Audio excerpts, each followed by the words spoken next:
Saya Septiana Dewi Mustakima dengan NIM 20003. Aina Mabuka dengan NIM 30116. Saya Nadifa Safabila dengan NIM 40246. Saya Nadia Rida Afifa dengan NIM 40380. Saya Rifka Nur Hamideh dengan NIM 30161. Saya Dikta Nadia dengan NIM 40342.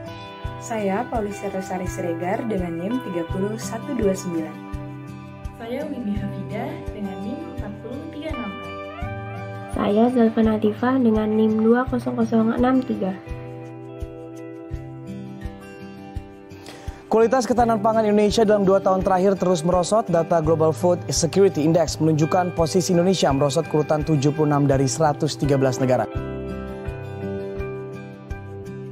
Sekitar 17 ari lahan pertanian warga di Dusun Sedayu, Takmum, Banjarangkan, Klumpung diterjang banjir rob. Akibat peristiwa ini, petani kemungkinan akan mengalami gagal panen. Sekitar 25 hektar lahan pertanian di pesisir selatan Kabupaten Bantul terancam gagal panen. Akibat rendaman banjirop dari Sungai Opak, puluhan hektar pertanian yang tengah ditanami bawang merah selama 1 bulan ini merugi. Naiknya air laut ke daratan sehingga membuat ratusan hektar tambak milik warga di pesisir Sidoarjo, Jawa Timur terendam air pasang. Ikan bandeng yang siap dipanen hilang lantaran tambaknya terendam banjir rob sehingga para petani merugi jutaan rupiah. Rob juga merendam ratusan hektar lahan tambak dan pemukiman rumah warga di Desa Sawo Jajar, Kecamatan Wanasari, Brebes. Lahan tambak yang ditanami ikan yang mencapai hingga lebih dari 250 hektar tambak mengakibatkan ratusan petani tambak di Desa Sawo Jajar diperkirakan merugi hingga 1 miliar rupiah.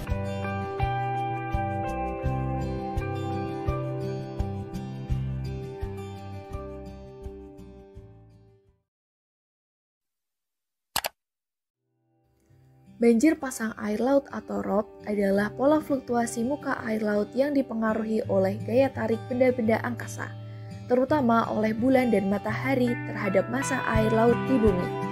Banjir pasang air laut termasuk bencana banjir yang disebabkan oleh masuknya air laut ke daratan sebagai akibat dari pasang air laut yang tinggi. Menurut National Oceanic and Atmospheric Administration, banjir rob juga dapat diakibatkan oleh beberapa faktor seperti gelombang tinggi, hujan lebat, dan pembangunan di area pesisir.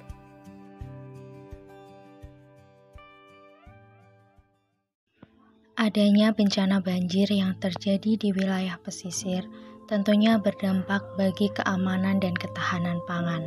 Adapun dampaknya terhadap masalah gizi pada masyarakat pesisir diantaranya meliputi masyarakat wilayah pesisir yang berprofesi sebagai nelayan atau petambak memiliki resiko besar akibat bencana banjir, seperti rawan saat berlayar dan rugi bagi para petambak karena kehilangan ikan-ikannya.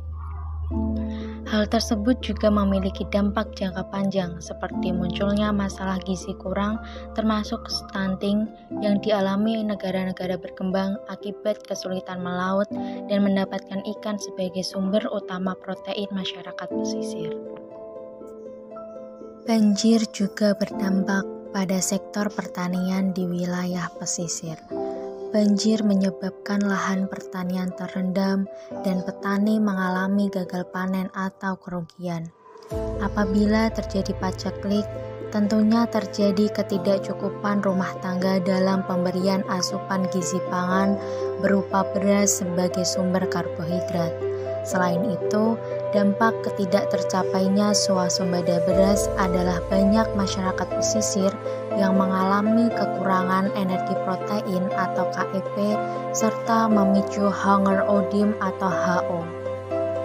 Gizi pangan yang kurang akan berdampak pada status gizi rumah tangga dan muncul penyakit akibat kurangnya gizi. Masyarakat yang mengalami kerawanan pangan biasanya hanya mencukupi kebutuhan energinya sekitar 60 sampai dengan 70%.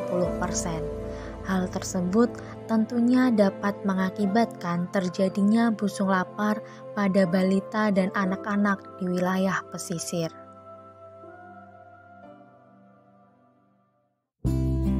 Upaya yang dapat dilakukan untuk menanggulangi permasalahan banjir di wilayah pesisir adalah dengan membangun tanggul. Tanggul ini dibangun untuk mengatasi permasalahan banjir akibat aliran dari daerah yang lebih tinggi. Banjir juga disebabkan karena pasang air laut yang seringkali meluap dan menggenangi rumah-rumah warga. Alternatif lain terhadap teknik pengendalian banjir di daerah pesisir yang ramah lingkungan adalah gabungan atau kombinasi antara pemakaian tandon air atau parit yang sejajar pantai dan pemompaan dengan tenaga angin. Pembangunan dam lepas pantai juga dapat diterapkan untuk kawasan pesisir. Penanganan lain yang dapat dilakukan yaitu dengan melakukan normalisasi sungai, penataan lingkungan wilayah hulu, terutama daerah dataran tinggi, melakukan koordinasi dengan pemerintah setempat mengenai penataan ruang di wilayah pesisir. Selanjutnya, dengan memaksimalkan fungsi drainase, di antaranya dengan membangun drainase pasang surut dengan sistem polder. Sistem ini disinergikan dengan normalisasi sungai, pembangunan kolam penyimpanan air, pompa dan pintu air.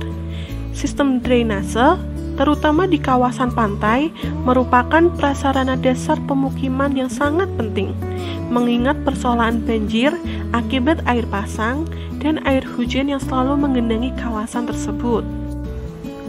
Upaya untuk mengatasi kerusakan ekosistem di daerah pesisir telah dilakukan oleh pemerintah, terutama untuk ekosistem bakau atau mangrove dengan menanam kembali tanaman bakau. Laut yang ditanggul telah banyak ditanami pohon mangrove untuk mengatasi abrasi.